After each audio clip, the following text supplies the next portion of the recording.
Hi guys, it's Claudia and welcome back to the vlog. I have been gone, 2 days? It is currently Monday. It is Monday, September 24th at 10:09. Guys, oh my loves, I've got to tell you, I finished. I've been away doing way more things than I was doing the last time I was away. So I do have good reasons for being away. I've been moving and in transition. But let me tell you, while I have been in transition, I have been reading. And let me just say, I finished reading 2 Moons by my writing friend, KRYSTAL A. Smith. If you don't read short stories, let me say, sitting on this basically empty bathroom counter in my primarily empty bedroom, because I've moved everything out except my bed, as you can see, and this light to give me some brightness in here. I'm sitting here to say I could not fall into slumber and hit Tuesday morning without coming on the vlog and saying to you guys, this collection of short stories by KRYSTAL A. Smith, 2 Moons stories, is simply mesmerizing. It is riveting. It is simply sheer mysticism, mystery, fantasy, phantasmagoric fiction. It is splendid. I had to hold it to my chest when I was finished with the last story, because I was so honored to know this writer.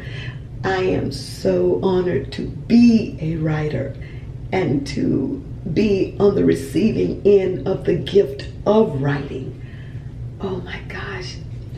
This collection is a breath of fresh air. It is a sip of the coolest elixir in a desert where the sun is searing and melting everything in its path. This is the light. When I saw Jewel Gomez saying on the cover of this book, 2 moons shines bright, I knew, hands down, that this collection of stories was something to treasure and put on your shelf. I love to hold a book, and this feels so good.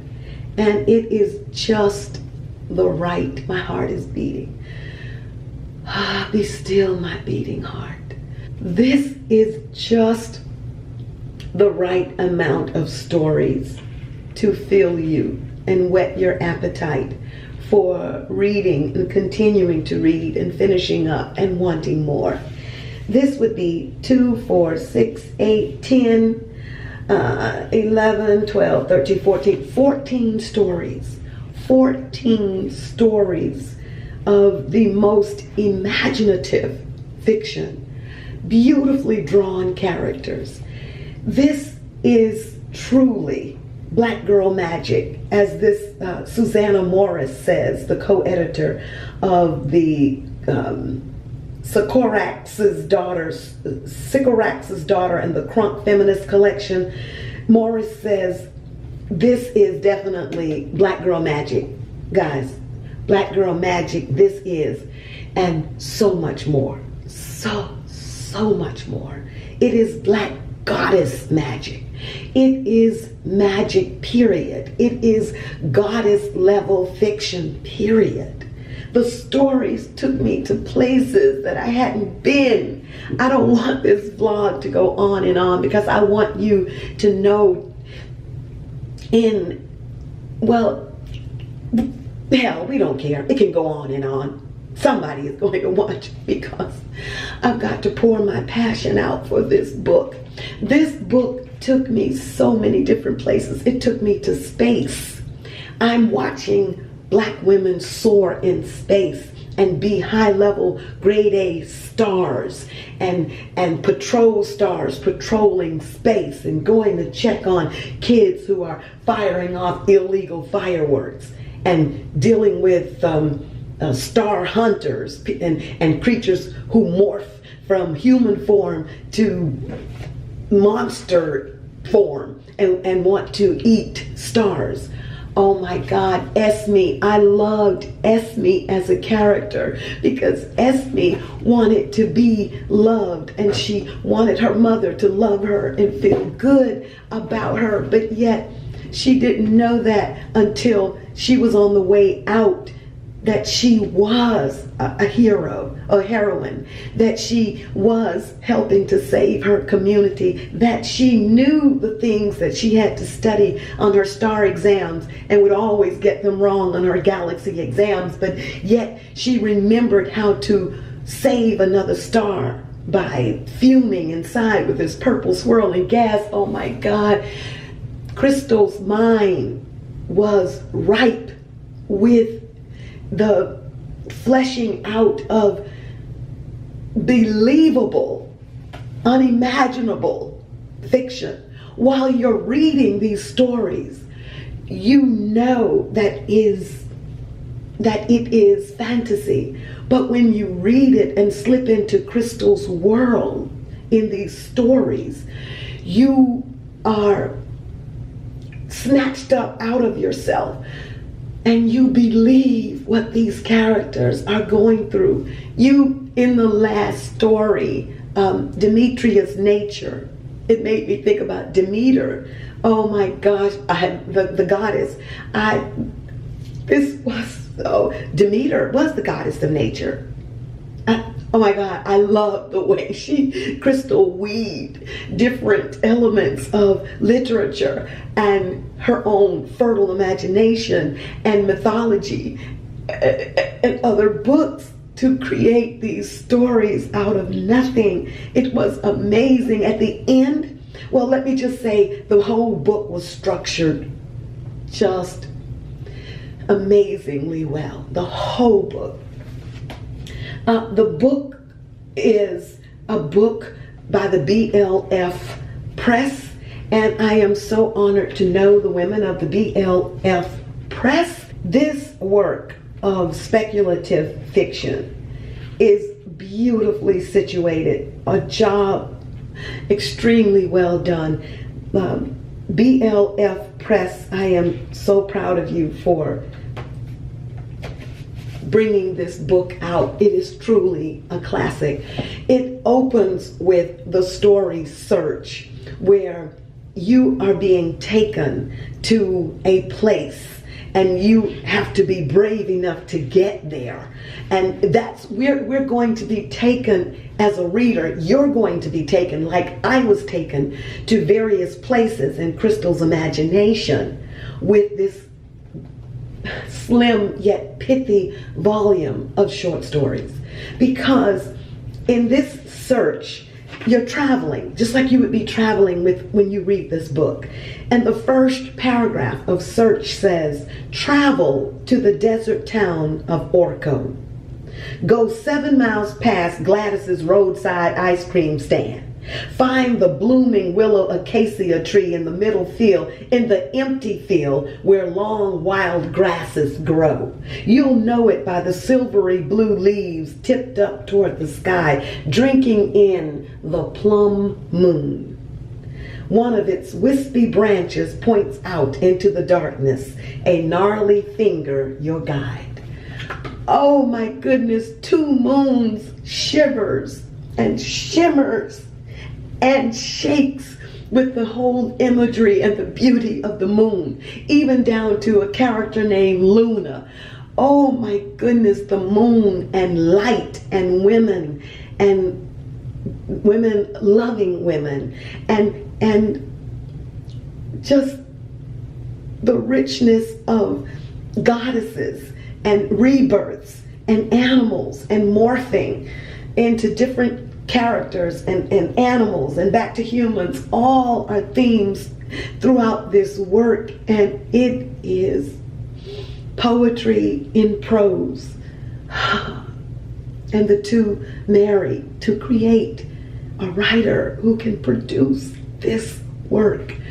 It is amazing, y'all. Do you hear me? It is amazing. And you really won't know what I'm talking about until you pick this book up and go and get it and read it. This book is well worth the US price of $14.95. It is well worth the Canadian price of $17.95. This book is a classic. We are taken with Saint Ladonta. I love her names. Names. I swallow and imbibe names. Saint Ladonta would be us as we walk with her and travel with her to Orco and experience the beginning of the journey of this book.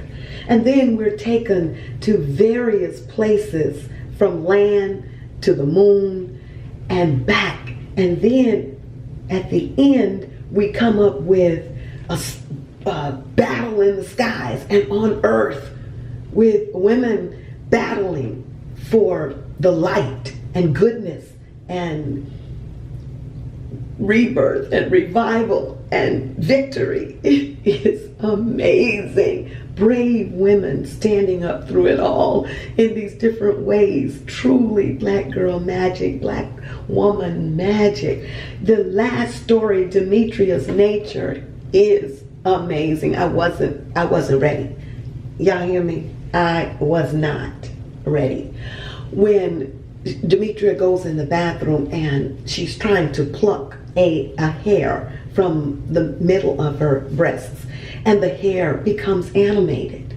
I mean, and when it goes boing, boing, boing, and it's trying to tell Demetria something, and she's in the bathroom mirror, and surprisingly, I'm in the bathroom as I film this. Is that not the bomb? And so she's in the bathroom mirror with the tweezers trying to get that hair, and that hair turns out to be the stairway to heaven inside of Demetria.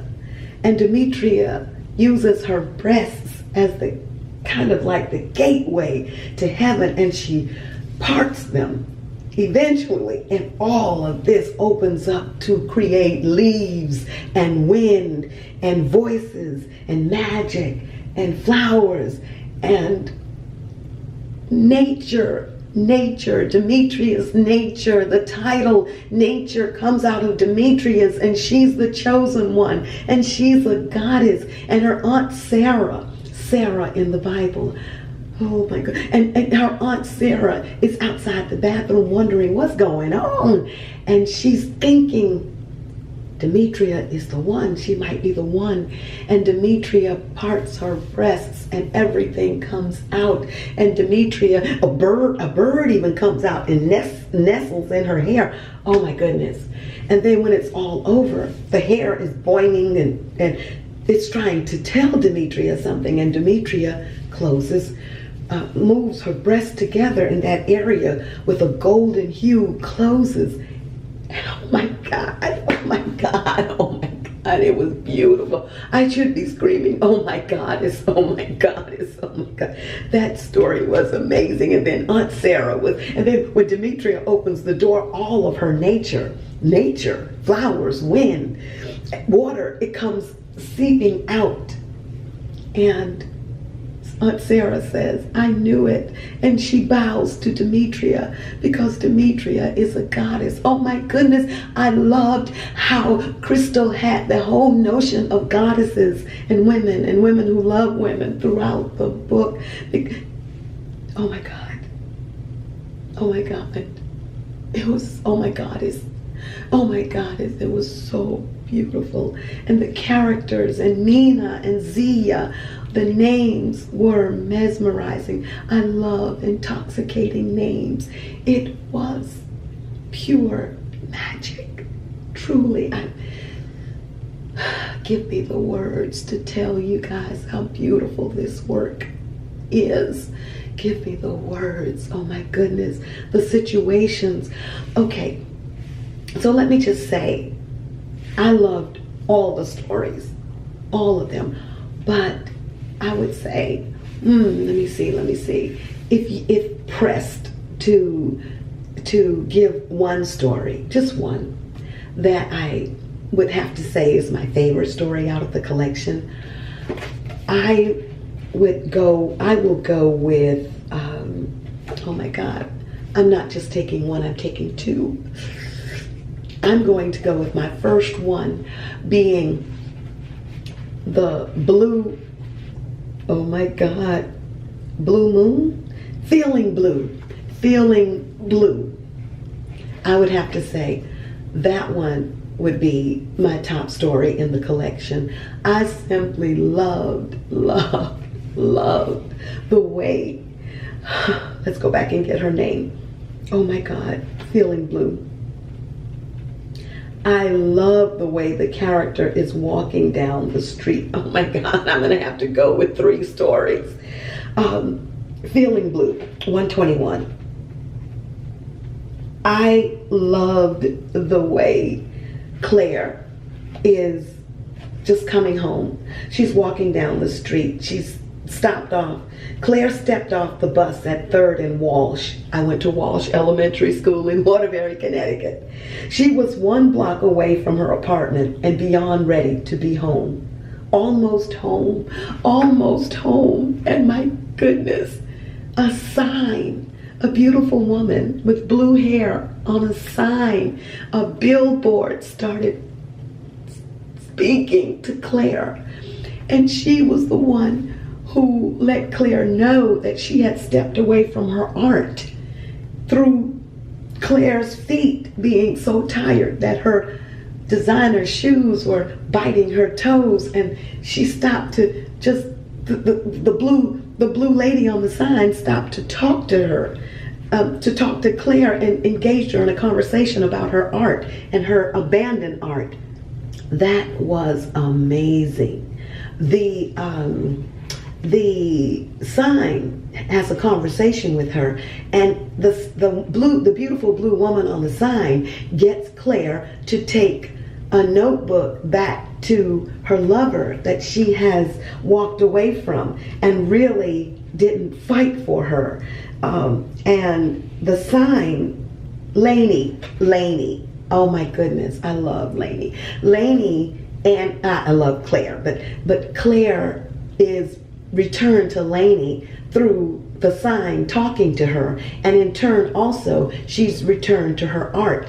And the reason why I really love that one, is because I've been returned to my art, and I had been away from my art for, as I told you in other vlogs, in another vlog, because of kind of like losing faith in yourself, and then the art brings you home.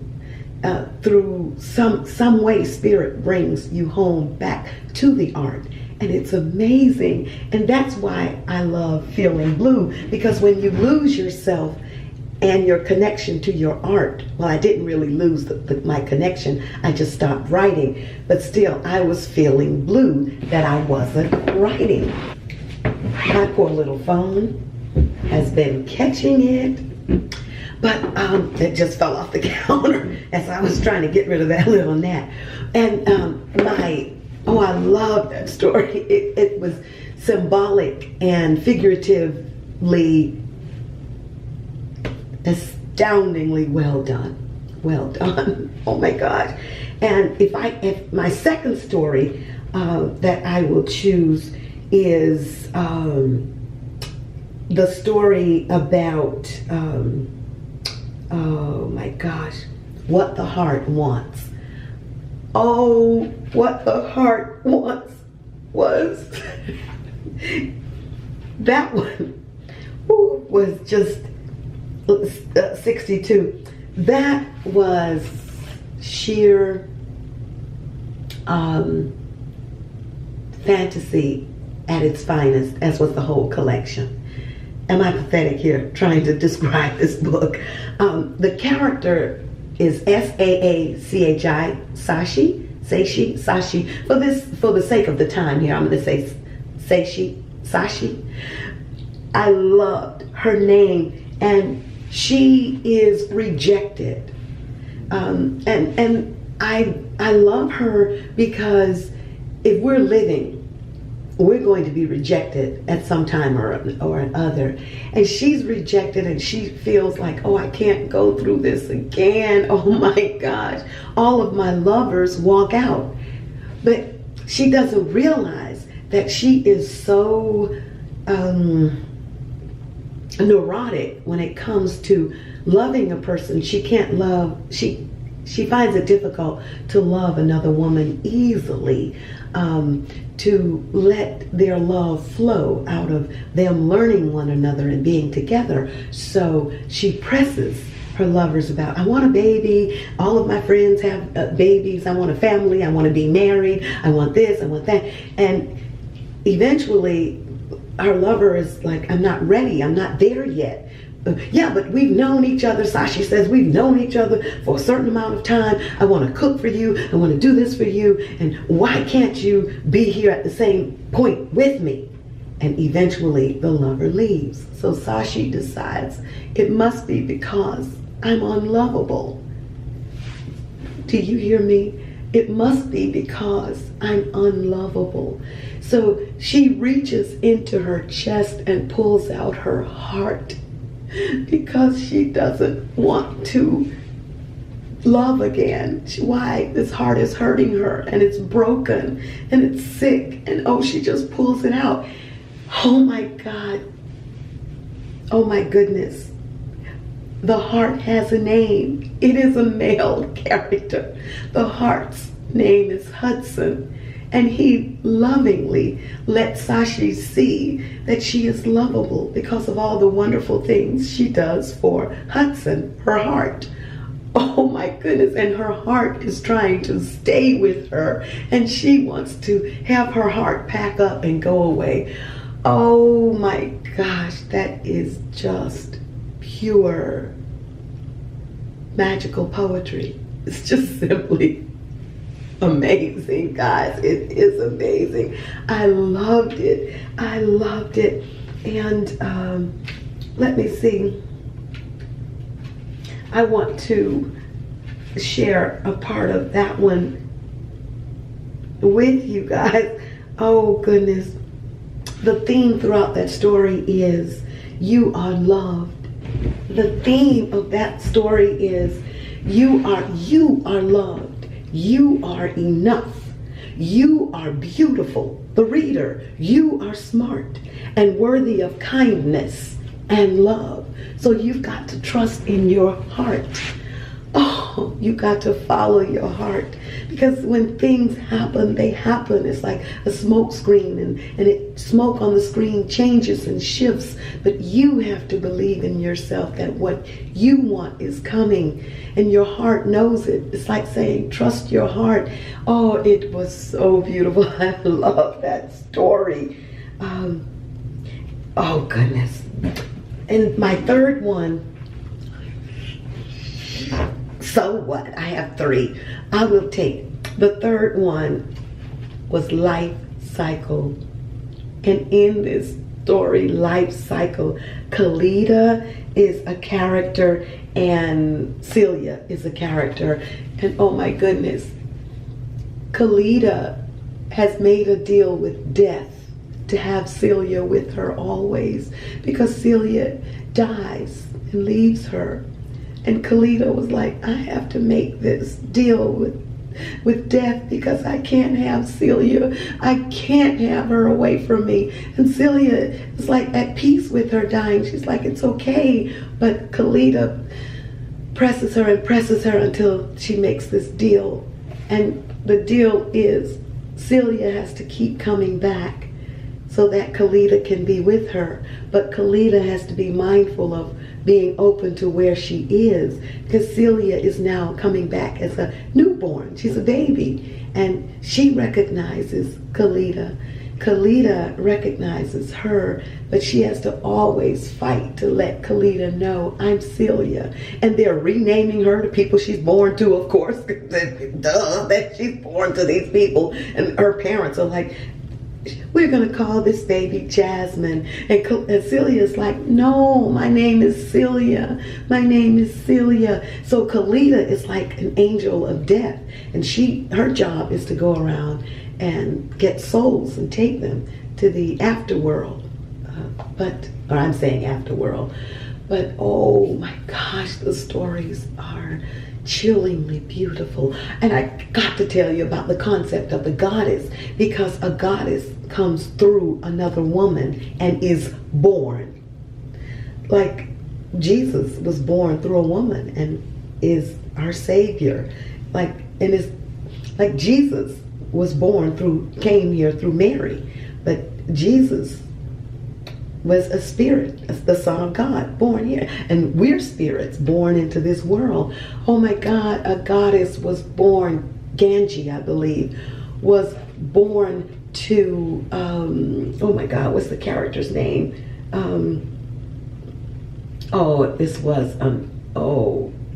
So good. Corinthia. Ganji was born to Corinthia, and Ganji was a goddess.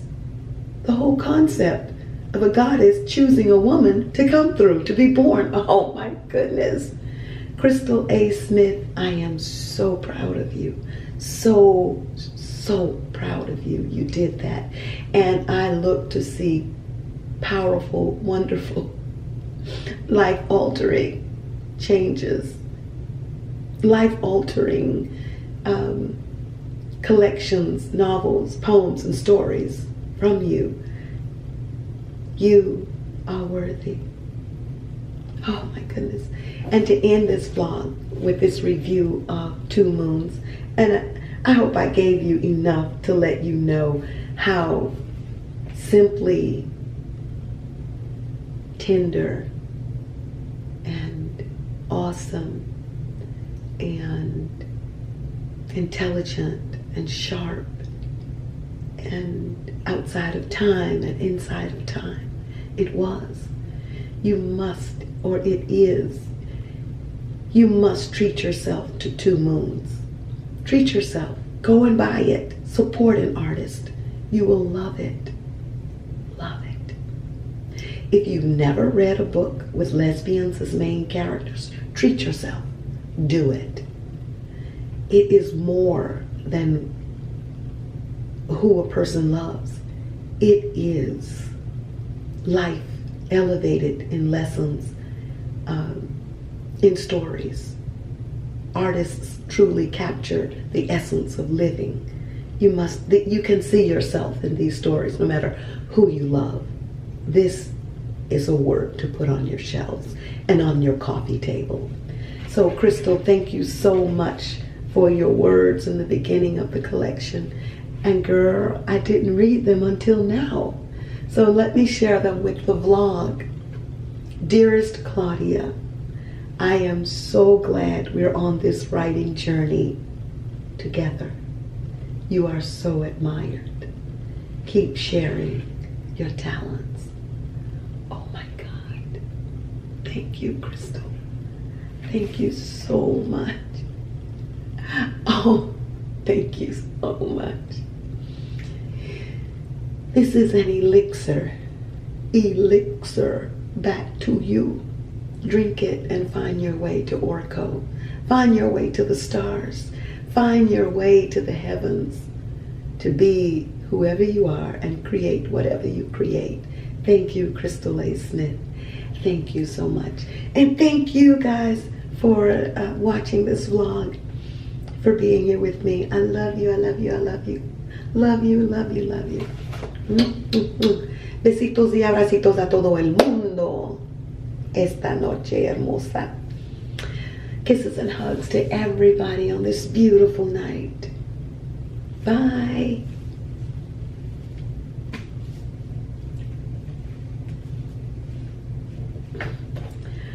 Oh my goodness, thank you. This is just what the doctor ordered. Oh, a North Carolina native, Crystal A. Smith, is a Black lesbian writer of poetry and speculative fiction. Her poems have appeared in Tulips Touching, 2011, and recent short stories have appeared in Summer Love, Stories of Lesbian Holiday Romance, 2015, and Let's Talk, a collection of Black lesbian fiction, 2016. Bring it, Crystal, bring it. Love you.